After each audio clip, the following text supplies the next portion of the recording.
Tusim khat anangai kitau hitin. Hiche tusim hi ahile. Gammi hola ava luna kumni Jouva hong su capa tusim ihin 𝐬𝐮𝐬𝐬.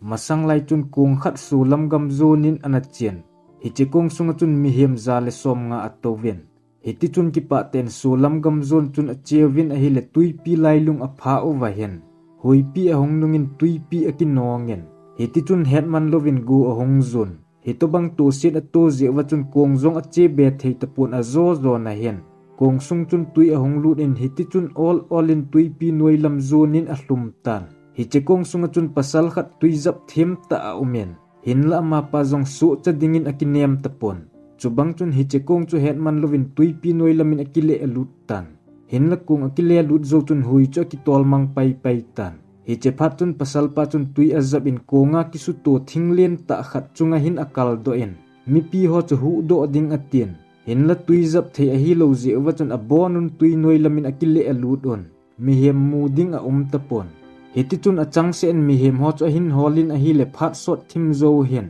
Tui pi chunga nu mei khat kichata a chu a hin mon. Ama nu chun kong thing tui chunga kilap ho anatu man je a su chamai mai bo a hen. He chenu amu chun kino te na na lam zon phejin ama to na thing chung chun akai do en. Hi che ho zo phat sot lo chun hui ahong nung ki din a hi le to na hlon thing chu. Hui jin a puizin ama che na lamin a hlo phei tan. He chun amani zong akitu to hlonen thing chu phate chan atu hlonen. Thi ding ham. Hin ding ham ti gelpum chun lungmong mo te na hlon tan. He ti chun hetman lovin khu zong ahong thim hlatan. Hoilam azot hlon ham zong aki het hlon tapon. Phat na hong che bangin jingkho hong wa kitan. Jingkho hong wa phat chun pasal pa chun tuipi ning li chu velen a hi le chungleng wa cha tel len a hin mon. He che phat chun aman zong le set to na kinai a hi ding chu a hin hetan. He chun wa cha te na lam chu khut in tui aza min a zon tan a hi le nisa hong so do masang hen. Thing phung le mol gala ki pat hin amon. He chun kino te no meinu chu to ki tho hlonin hi che gam mang lam chu a zon hlonin phat sot thim zo hen. Hi che mun chu aga hlung hlon tan. Hi che mun aga hlun na hlon chu gam mang len ta a hen. Chu bang chun amanin zong mi hem ki mu zengem tin hol na thei chan a hin hol hlonin. Agil kel hlon phat le hi che gam ma nga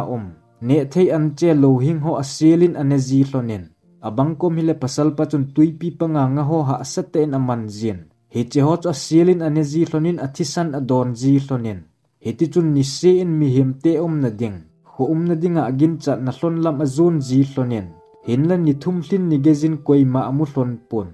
Azo zon na hin hi che awa lut na hlon mun chu tui kol gam a hin he do hlon tan. Phat le ni ahong chen hi che tui kol gama ko na pot do ding dan tu sun le zanin angai tu hlonin. Hinla tui pi len te na vel kol hi je chun amani dingin lampi a tapon. Heti a hi je chun mun ki su na lai ta hin na ding bu a ki siam hlonin. Heti chun hin kho cha hin mang hlon tan a hi le amani jong ahong kilung set do hlon tan. Phat le ni ahong che bang chun gammanga hin khumandan chu ahong them zep hlonin. Phat sot thim zo hin pasal pa chun song le thing mang chan meiti dan zong a hin he do tan. Ni kha ni pasal pa chun man cha dingin thalpi a ki semen. A hin siam chai phat chun nu mei nu chu bu a siam thlona chun ada hlan ama gamleng dingin a chen. Heti chun a chen a hi le gammang dam ko tong la khat hen. Sakhite nu pa amun hi chun aman zong a thalpi a chun a doizin a kap zengin a hi le a chalpa chu amunin a ki zam den tan. Hi che phat chun kino te na sakhi kap chu adelin amun aga hlun chun. Thingin alu avei chip pe in hi che zo chun in lamin a hin ki pu tan. Hi tia in lama ahong lai chun anung lama kun hin mi tu sat gin azan. Hi che mi tu sat gin a hin za chun alung adong hle a zengen. Hin la ama wang a ki chapon. Alung thima chun mi hem a hidem. Thila a hidem tin a gelen. Hi tia a ki gel lai ta chun hi che mi tu sat gin a za chu na sa ahong hlung tan. Hi che phat chun adelin a hi le mi hem keng nung to bang gin azan hi che chu hlai mangin. Hi che mi gin aza namun aga hlun na chun mi hem keng nung hi amon. Hi to bang thil a hin mu chun aman zong gamma nga chu achang mi dang zong a ume ti chu hin hetan. Hin la hi che mi hem ho chu thila ham hlomi ham ima a hepon.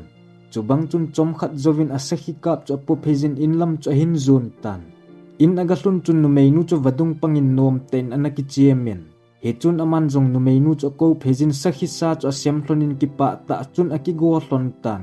hitia aboi le ka hlon chun het man lovin ni hla ahong hlungin mui kho ahong jing tan ho ahong thim zo phat chom khat zo hin a na vel hlon chun mi hem keng nung gin hlai le gin ahong ki japan tan hi che keng nung chu mi ni mi thum hi le kilo men hi che holoi chu bang kom hi le na hlon bu kom chan ahong jin bang ong ka akuna chu hin vet hli ziu abangen hiti ho ahong phat chun nu mei nu chu kichat ti zat nan adim tan pasal pan jong ga pot do avet di jong angap chapun azi chu mi hem ham gammi ham hlomi ham aman ima a hepon hinla man hi che gamma nga chang gammi ho hidingin ata asanin hi che je chun athalpi chu ala do in sunga ahong lu lew kap jeng ding tin ki ging san a omen hiti chun zan ki chol lo hil chun anga tan phat ahong chen het man lovin zan khang kim lam ahong hlung tan zan ahong sot phat chun hi che holoi hu sagin jong athip chet tan chulen nu mei nu jong chu na i mu hlutan hi che phat chun pasal pan jong athalpi akipudin tulam chun a chen aga velen hin la koima amupon a invel chun mi hem keng nung wang amon hi che keng nung ho chu suna gammanga mu to bang chet chu a hin hi chun aman jong suna mi tu sat gin aza holoi chun a in mun chan hin zui lu a hi chu a hetan hi to bang ho a hin gel do chun ni khat wang ei hung bulu diu a hi ti chu a hetan hi che je chun hi che holoi do ding dan na saten angai ton hin la ma dingin kisun le la hle azengin hi che gamma nga cheng ho chu mi i za hiu ham i to bang mi hem hiu ham ti zong a het lo je chun i ti pan la ding ham zong a het thei pon hi che chung chu na chu pi aloi nei sun zong nu mei a hian adin mun chu ha sahle azeng ta na hi hi ti chun phat hong chen het man lovin jing kho hong wa tan jing kho hong wa phat chun nu mei nu chu matta in a thoven hin la pasal pa chu zan i mut ki su lo hi je chun a tho zo tapon nu mei nu zong a ki tho do in tui pi pang la chun a wa len a hi le gammang lama kon chun pasal mi thum hin a hin delun hi che holoi amu mu chun nu mei nu zong a pengin bu lam zon in a hlai zen hin la hi che pasal gammanga cheng ho chun het man lovin a hin del phawin amanon alang khara pasal pan jong nu mei nu pen gin aza to ki tu chun a ki tho do in a thalpi chu alan nu mei nu na lam chun a hlai phezin a hi le pasal thumin a ko lu chu gala ki pat hin amon hi chun aman jong a ho in a ki seanen hin la het man lo ka in hi che nu mei nu chu gammang lamin a kai mangon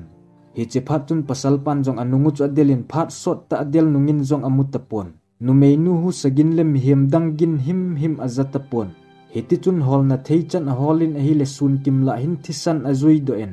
hi che thisan amu achun alung thimin nu mei nu chu hi che holoi chun a thau a hi ding a hin ging mo tan chubang chun hi che thisan chu azui jin a hi le gam thlathim azui nung hen nu mei nu sangkhol ki bot tel thisan na de du he agamu do en hi che phat wang hin a thi ding chu ki chen selin a hetan hi to bang agamu do chun alung ahang hle azeng tan hi ti a hi je chun gammang chun a ki senin hi ti hin a sejen koina hi wa kanu mei nei tha pi oham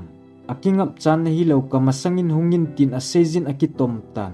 hi che ho zo phat sot lo chuna na sa lam chun pasal khat han nuizin a hung nuizen a o cha pi dep du ben hin la man i ma seipon anui bo se akizan hi che pan nui gin aza to ki tu chun anui na lam cha delin a hi la gala ki pat hen no meinu tola ki zam chu amon hin la man a model lut tapon a kom vel chu phate chan a velen hiti chun chom khat set a changin a hi le phat sot thim zo hin mi hem khat hi chenu menu kom chun a hungin hi chun aman nu menu chu kai mang ding atin hi che phat chun ama pan jong a thalpin a doi to chedin a kap tan a hi le amunin a hluden tan hi chun adel phezin amun aga hluna chun nu menu cha oi pi jong anaki at ke tan athin alung hol jong a tapon hi che thil aga mu do chun alung hang be se en thalpi a ka pa chu songin alu awo chip pe in a that tan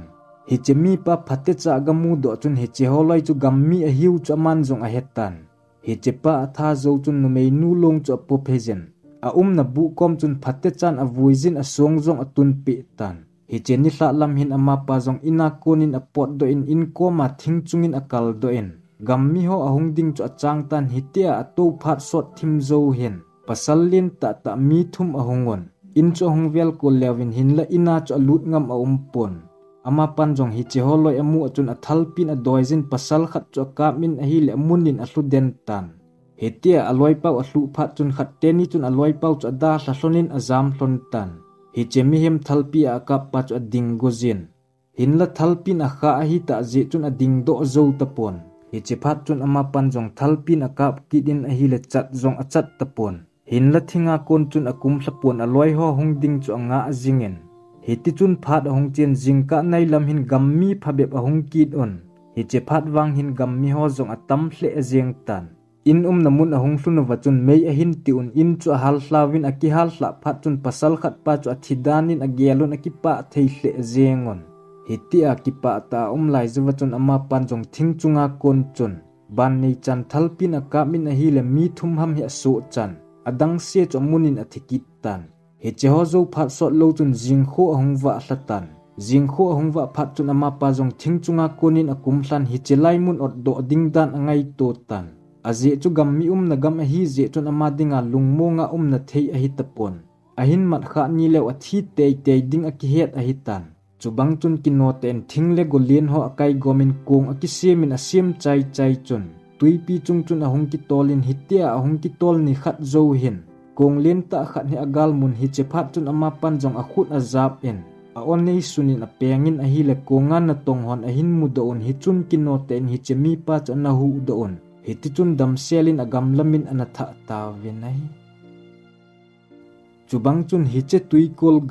gammi te chen nagam sung chun kumni hling sen hin khu anamangin a in sung mi aloi agol agam mi ten athia na koi pau chu kumni zawin dam selin ahong kile kitta nahi